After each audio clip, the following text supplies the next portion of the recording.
कहा बहुत समझना, कलम की गलती माफ कर देना है बहन जी। घाघरा पहन रखा है, यानी कि पूरा कुमाऊनी परिधान पहना हुआ है। हेलो एवरीवन, कैसे हैं आप सभी लोग। उम्मीद करती हूँ कि सभी लोग बढ़िया होंगे और मैं भी एकदम बढ़िया हूँ। तो चलिए जी, आज की वीडियो की शुरुआत भी कर लेते हैं। वीडियो शुरू करने से पहले आप सभी बड़े लोगों को मेरा प्यार भरा पहलाग और छोटों को मेरा ढेर सारा प्यार। आज की वीडियो की शुरुआत हो रही है सुबह के 11 बजे से। आज मौसम भी ना काफ़ी ज़्यादा ख़राब चल रहा है, आसमान में धुंध लगी हुई है, जिसकी वजह से ना धूप बिल्कुल भी नहीं है।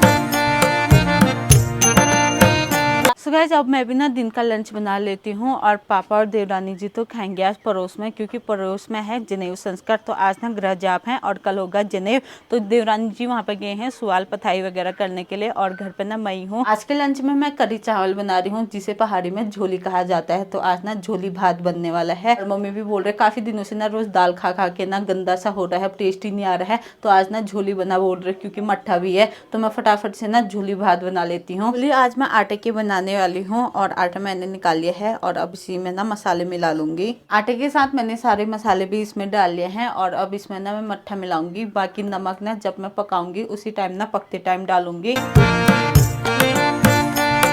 थोड़ी देर मैंने इसे ना ऐसे ही रहने दिया, 2-3 मिनट इसको ऐसे ही रखा। तब तक ना मैंने फटाफट से चावल चूल्हे में चढ़ा लिया और अभी मैंने कढ़ाई भी चूल्हे में चढ़ा ली है। तो अब मैं फटाफट से ना झोली भी बना लेती हूँ। देवरानी जी भी ना अभी फिर से उसी वाले घर पर जाने लग गए हैं और आज इन्होंने ना घाघरा पहना है। इधर को देखो, तो घाघरा पहन रखा है, यानी कि पूरा कुमाऊनी परिधान पहना हुआ है। मैं भी पहुंच गई हूँ चाची लोगों के घर पे और यहाँ पे ना सुवाल पथाई हो भी गई है। तो यहाँ पे ना सुवाल बना दिए हैं, सेम पूरियाँ होती है।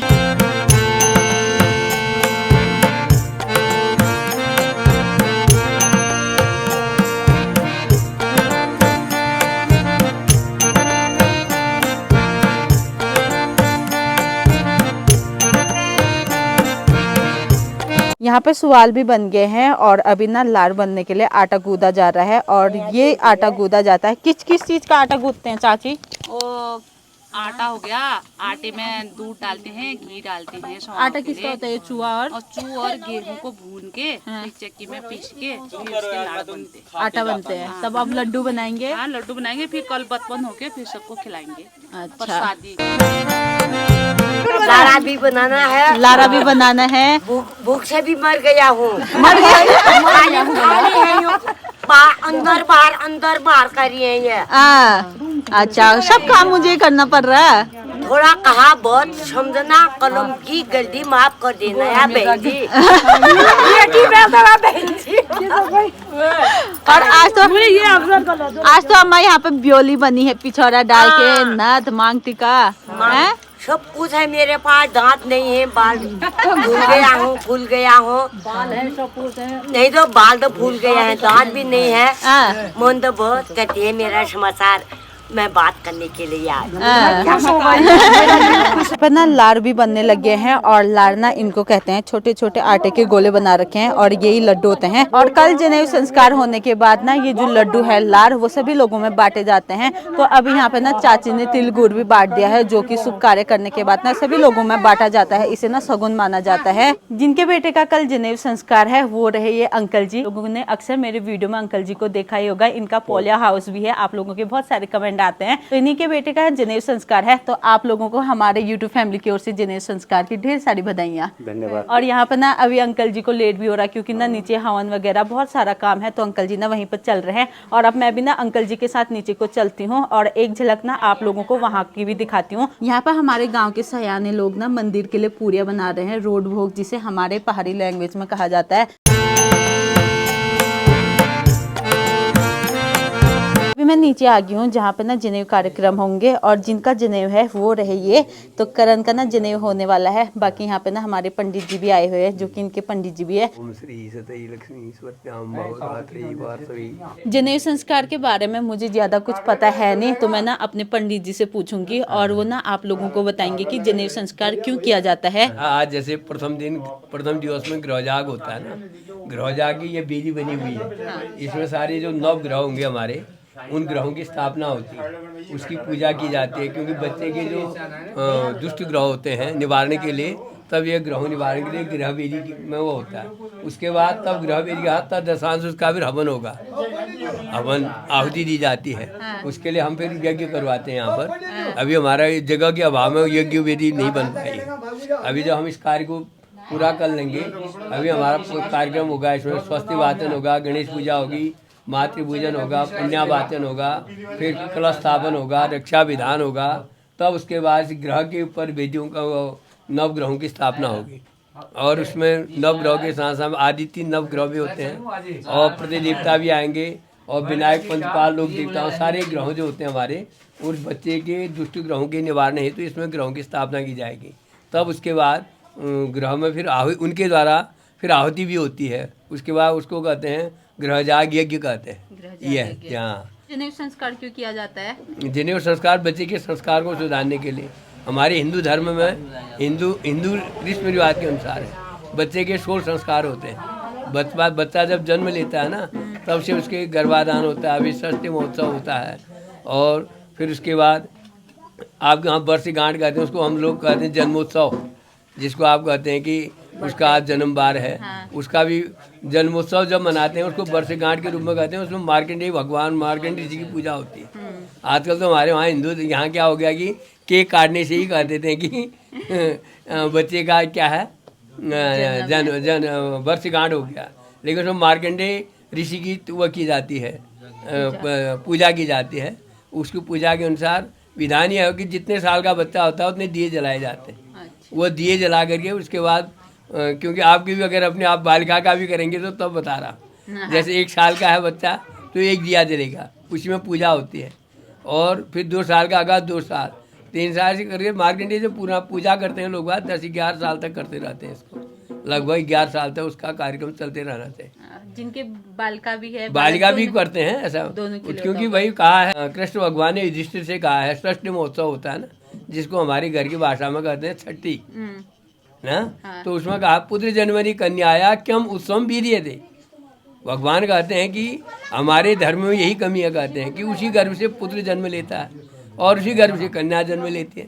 लेकिन हमारे हिंदू लोग उसको क्या मानते हैं, भिन्नता मानते हैं। भले आज के समय में तो नहीं मानते हैं। अभी कतिपय ऐसे घर हैं जहाँ की कन्या हो जाती है तो लोगों को जरा मन मलिन जैसे हो जाते हैं। लेकिन जबकि कन्या जो है आज के समय में बहुत आगे बढ़ रही है, आप भी बढ़ रहे हैं, इतना कार्य कर रहे हैं।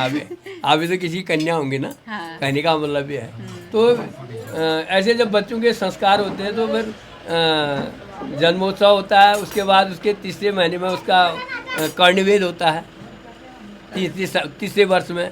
5वें वर्ष में फिर उसका चुटा कर्म होता है, जो बाल नहीं होते बड़े, तो उसमें बाल हाल काट करके उसकी चुटिया रखी जाती है। 5 वर्ष का तक के कार्यक्रम में होते हैं। फिर उसके बाद 9वें साल से 9 से लेकर के 15 साल तक बच्चे का आप जनेऊ संस्कार कर सकते हैं, संस्कार को सुधारने के लिए। हमारे हिंदू धर्म में विशेषकर यह है कि बच्चे के जनेऊ होना जरूरी है। जनेऊ संस्कार है, वो भी संस्कार में आता है। 16 संस्कार में से एक संस्कार जनेऊ भी आता है। तो बच्चे के संस्कार सुधारने के लिए या उसकी आगे की बुद्धि के विकास के लिए इस प्रकार के, क्योंकि बुद्धि का ऐसे जो हम आज एक ग्रह वेदी बनी हुई है, अगर इसमें बच्चे के ग्रह खराब है तो उस ग्रहों के निवारण के लिए ये ग्रह जाग किया जाता है। अरे हमारे लोग बाग इसको नहीं समझते हैं। कारण क्या कहते हैं, इस ग्रह जाग को लोग किस रूप में लाते हैं, कथा है वहाँ का देते हैं। लेकिन इसके बारे में ये तो कथा का तो ये है, कथा तो चलो इतना हमारे भंडारा बना रखा हमने, तो चलो एक शाम को कह दिया गुरु जी एक कथा का पारायण भी कर दो, पाठ कर दो। नहीं तो विशेषकर यही इसका ही महत्व होता है। ये जनेऊ का ही ये ग्रह जाग का ही विधि का ही, और उसके बाद उसके तद नवग्रहों के यज्ञ होता है। जी मैंने आप लोगों को पंडित जी के द्वारा बता दिया है कि जनेऊ संस्कार क्यों किया जाता है। और अब चलती हूँ घर को। पापा तो ना लंच करके भी आ गए हैं। आपका खाना वहीं था क्योंकि पापा मॉर्निंग पर वहाँ ना काम करने के लिए चले गए थे, तो अभी दिन का खाना पापा लोगों का वहीं था और रात का खाना ना हम सभी लोगों का वहीं होने वाला है। सो गाइस अभी नमन भी सो गया है और महक ना उठ गई है। इन लोगों का ना नंबर लगे रहता है, एक सोता है तो एक उठता है, और कभी कभी ना दोनों साथ में सो जाते हैं और दोनों साथ में उठ जाते हैं, तब जाके ना हमारे आफत आ जाती है उस टाइम पे। तो अभी नमन सो रखा है, महक उठी है, तो महक को तो हम लोग देख लेंगे, डॉग में ही रखे रहते हैं और हम लोग ना खाना भी खा लेते हैं। अब इनके 1:30 बज चुके हैं और अभी मैंने ना बिस्तर भी लगा दिया है, क्योंकि आजकल ना महक की वजह से ना रोज बिस्तर धूप में लगाना पड़ता है, तो भी ना बिस्तर भी सूख चुका है और बिस्तर भी मतलब मस्त करके रेडी कर दिया है। बाकी आज मिस्टर जी की तबीयत ना थोड़ी सी ठीक हो गई है। कल से ना मिस्टर जी को काफी ज्यादा तेज बुखार भी आया था और खांसी भी हुई थी, तो ये ना बच्चों के पास में नहीं जा रहे थे, नमन को भी नहीं पकड़ रहे थे और महक को भी ना नहीं पकड़ रहे थे। लेकिन आज इनकी तबीयत में सुधार आ गया है, तो यहाँ पे ना ये महक के साथ बातें कर रहे हैं, महक के साथ टाइम स्पेंड कर रहे हैं।